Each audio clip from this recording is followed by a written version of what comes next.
beautiful people. And to all of these ugly bastards as well. And that includes you. Anyway, what we're going to do is a special treat tonight. You know, there's been a lot of bad shit going on. You know, bad albums and stuff. I prefer the bad albums because they're more fun to review. I'm sure you understand. I'm sure you do.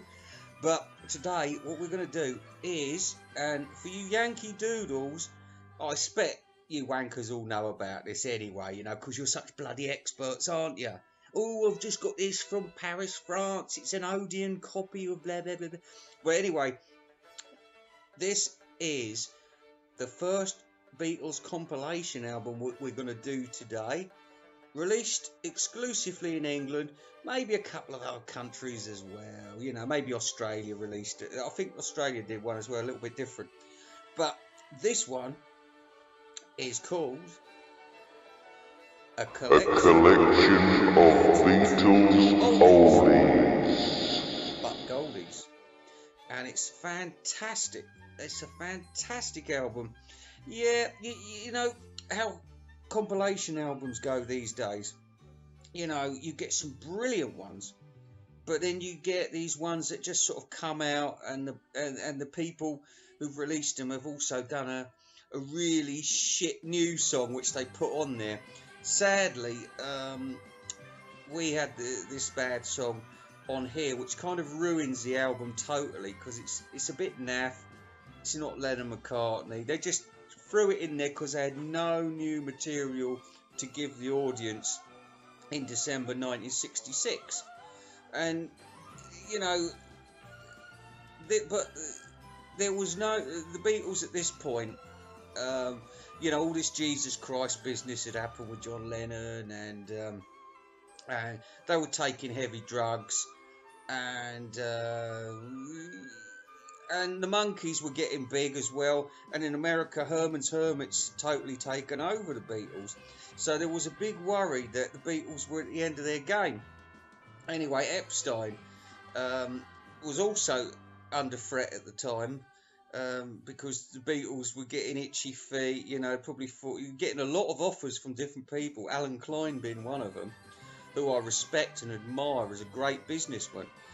You know, no matter what McCartney says about him, he did some fantastic things for the Beatles. And if he had been the wanker that, you know, McCartney said he had been, I don't think that he would have been their manager, full stop. So, you know, ignore what McCartney says about Alan Klein. But this album was released in December 1966. I think it got to number 4 in the charts. And anyway, like I said, it's a cracking album. The history behind this is, well, my personal history behind this was, now, I knew a couple of people, you know, down the road, around the corner, who had a couple of Beatles albums. You know, not the full collection, but you'd either see Sgt. Pepper or the Red album or the Blue album, and you'd also see this collection of Beatles Oldies, which was really, like I said, the first greatest hits. And it's a fantastic album. It's brilliant. And I'm going to run through the tracks quite quickly because some of them are on other albums, so they won't be getting a proper review here. And if that's the case, I'm just going to, you know, there's going to be a message come on the screen and say, look at such and such review. Some of them have been done, some of them haven't been done, but just be patient. Wait for Invisible Ray to get round to doing these things. I'm a busy man. I can't do all this shit all the time. I can't. It's about once a week now. You know, I've got shit to deal with. Mrs. Shaughnessy, my housekeeper, she choked on a chicken bone and she hasn't been round here for weeks. Waiting for someone else to turn up and deal with it. My wife, Mavis, and you know what I mean. She's a classy lady. She don't need to clean up after me and change my bandages. But that's the way it is at the moment. So hopefully they're going to get some sexy little Divochka to come round and, you know, scrub me up and make me look good for you guys. Because I love you. I love you. Invisible Ray, tip of the day. Now, my tip of the week here is, you know, listen to it in mono if you like, which is great. But there's also a very weird hybrid version in stereo, which has got some amazing takes on I Want to Hold Your Hand and We Can Work It Out, I think. And also, most impressively, Paperback Writer, not a song I like, but it's got this wonderful echo. But we get to that. So what I would say is listen to it in mono or stereo, don't matter. Vinyl Nerd Plug. Well, this week's Vinyl Nerd is a wonderful guy, a young man. He's you know, he's a bit like Russ Goodall. but he's, you know, not as bizarre as Ross Goodall.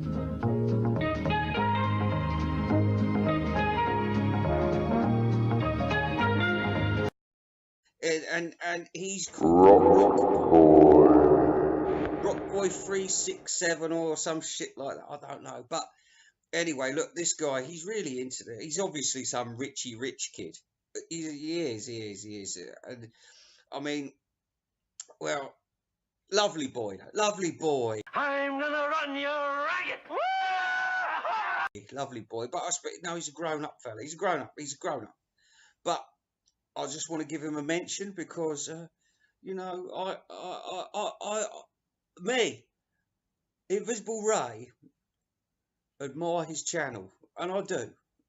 There's not a lot I can say which is negative about it. He's very positive about stuff in the Beatles.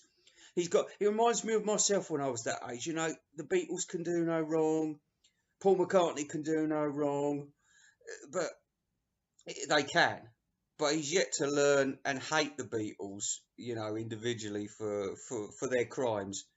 You know, let's be honest. Let's put it on the plate. They're not perfect. But I still love them. I love them, and that's the way it is. But this guy, I mean, you know, he's got everything.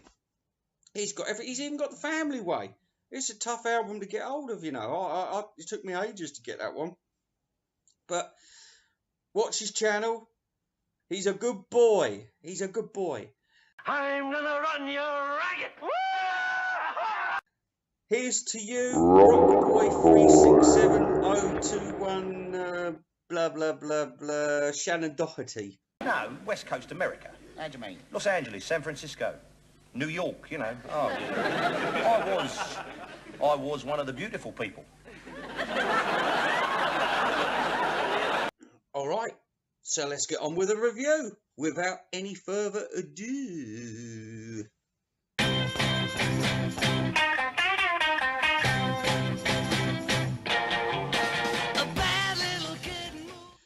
Right, if there's got to be a worse track, it's not difficult to choose this one. It's been released on the Beatles 6, I think, album. Correct me if I'm wrong, but in America it'd already been released. It's not a good track.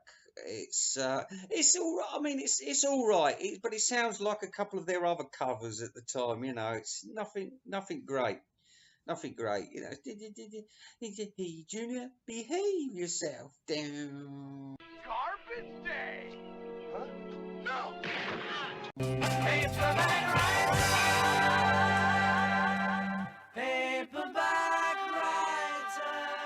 Paperback Writer.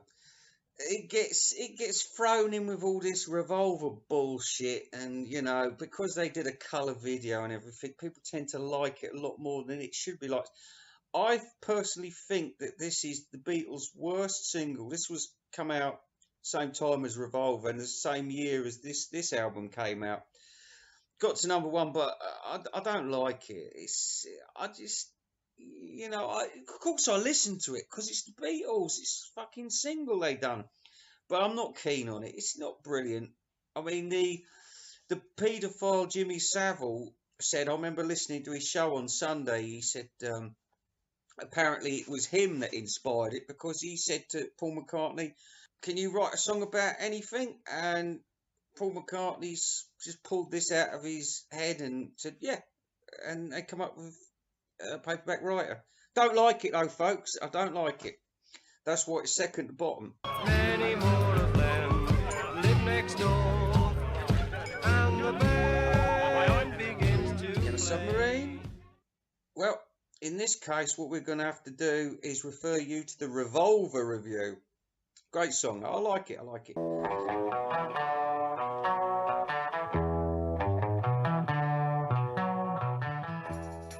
Day Tripper.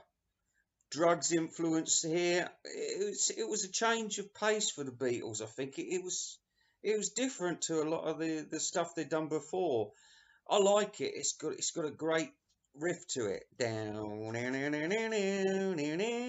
It's still one of my favourites, but it's not up there. It's not right up there. And I will say the only words I know that you'll understand. Michelle, check the Rubber Soul review, but it's a good song. It's a good song. With a love like that, you know you should be glad. With a love like that. She Loves You. Now, I Want to Hold Your Hand broke the Beatles into America, but She Loves You, this was the one that really hit big in the UK. I mean, this made the Beatles. This started, maybe it started a little bit before, you know, From Me to You, but this was really bang, you know, and I loved it. It's a brilliant record. It really is. These days, it's not loved enough, you know, She Loves You. It's not loved, but it's not. I mean, do you know this? I think, correct me if I'm wrong, but this was the biggest single ever to come out in the UK, the biggest selling one, up to 1977 when Paul McCartney did Mull of Kintyre and beat his own record, so to speak.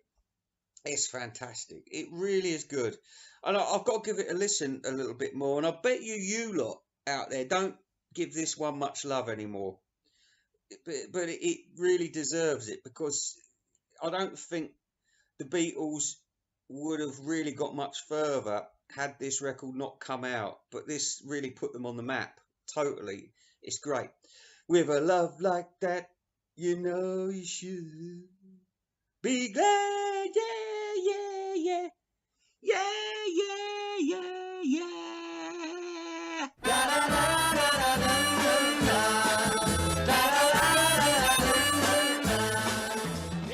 From Me to You, just mentioned it a minute ago. Fabulous song. It's so simple, and you know, I don't think you could play it like you could say in the 80s or 90s and people enjoyed it that much. I think people would find it a little bit, you know, simple nowadays, but it's a great song. This was their first #1 record, and you know, I've got it in my head right now while I'm talking about it. If there's anything that you want, if there's anything I can do, that's going to be in your head all night now until I mention the next song. I need a place to hide away. Oh, I believe in Right, yesterday. Check the Help review.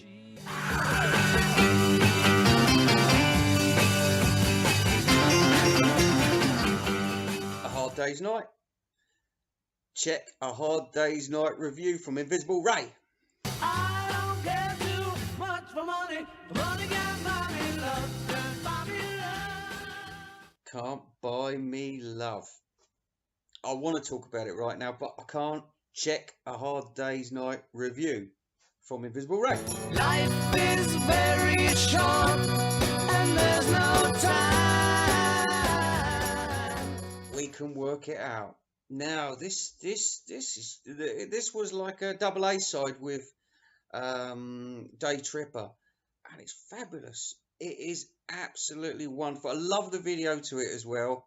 I mean, you could tell John and Paul really loved each other at this point, you know, and this shows you that there was a real bond between them two. I think they possibly wrote this one together, like a lot of the other ones that we've mentioned so far, but but it's a fabulous song. It's got a positive message at a time when things weren't very positive in the world. You know, there was a lot going on.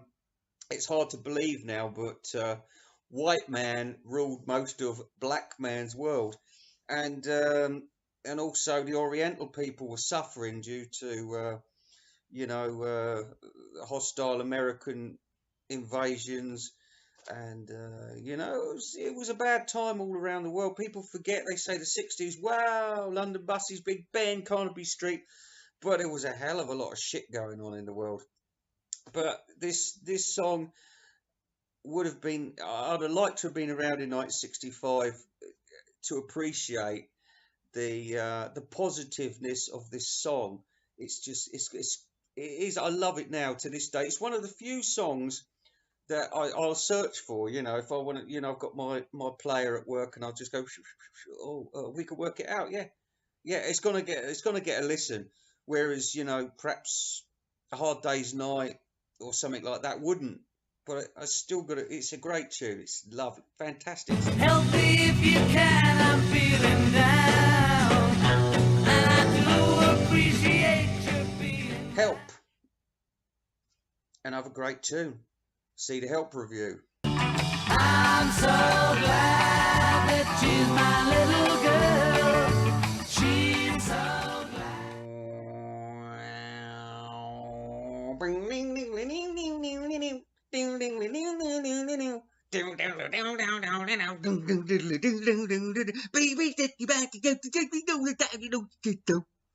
I'm in love with her and I'm fun. Yeah. I feel fine. Fantastic. Groundbreaking. Yeah, first feedback, positive feedback. Yeah. We know the story. And I like when I first got hold of the Red album in a cassette form off my mate's dad, there was a whispering bit at the beginning. It was and then it went, and I thought there'd been a fuck up. But no, it was deliberately put on there. Great song. What can I say? It's the Beatles' White Album. No, it's not. It's the Beatles single, I Feel Fine.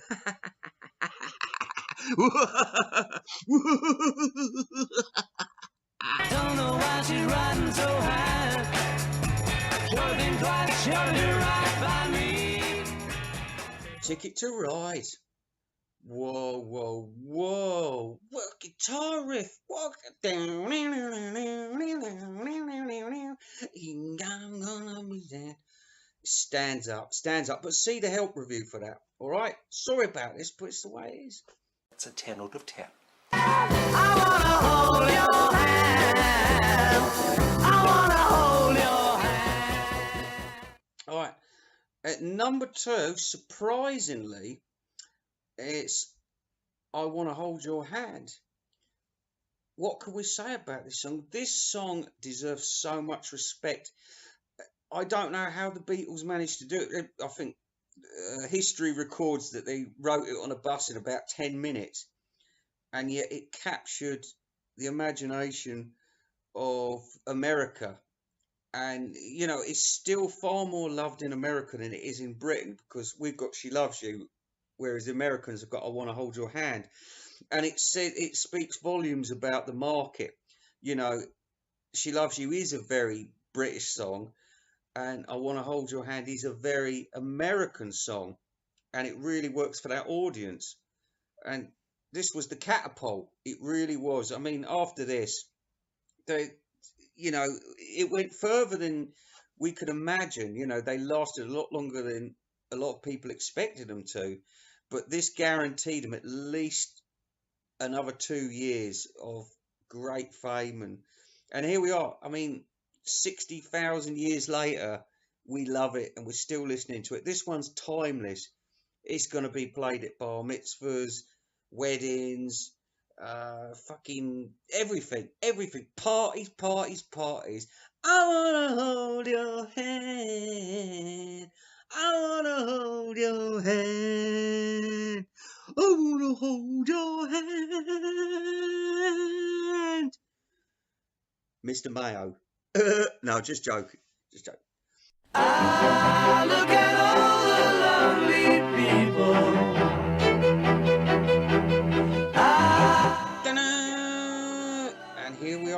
#1. I can't really discuss this too much because, a little clue here, well, in fact, you've seen the clue. You know what the song is. It's on the Revolver review, and we'll talk about it in greater detail in the Revolver review. But to me, this song, and this was the first single I ever bought in the old green, you remember the green reissues that they did in the late 70s? And I bought this down Max Records, and it was Eleanor Rigby and Yellow Submarine double A side. And boy, I loved it. I loved it so much. It was just, I couldn't stop listening to it. It was just one of the most groundbreaking songs they've ever done, and it's still weird and bizarre to listen to it now. It's got a sort of it's got an edge like I don't think many of their other songs have got, but a real painful edge, and you don't get lyrics like this from McCartney. I know apparently John wrote part of this song, which makes sense, but he definitely needed help for this one. And it tells a story of a lonely woman who dies, and we all know it, and it's not really as such the Beatles too much. It's more just Paul McCartney and a string quartet, but it's such an intense song. It's the best one on the whole album, no doubt about it. Anyway, with that, I shall leave you people, and I hope you enjoyed the review. Please subscribe to me, because I'll get lonely if you don't. And I love you all. I do. Ta-ta for now.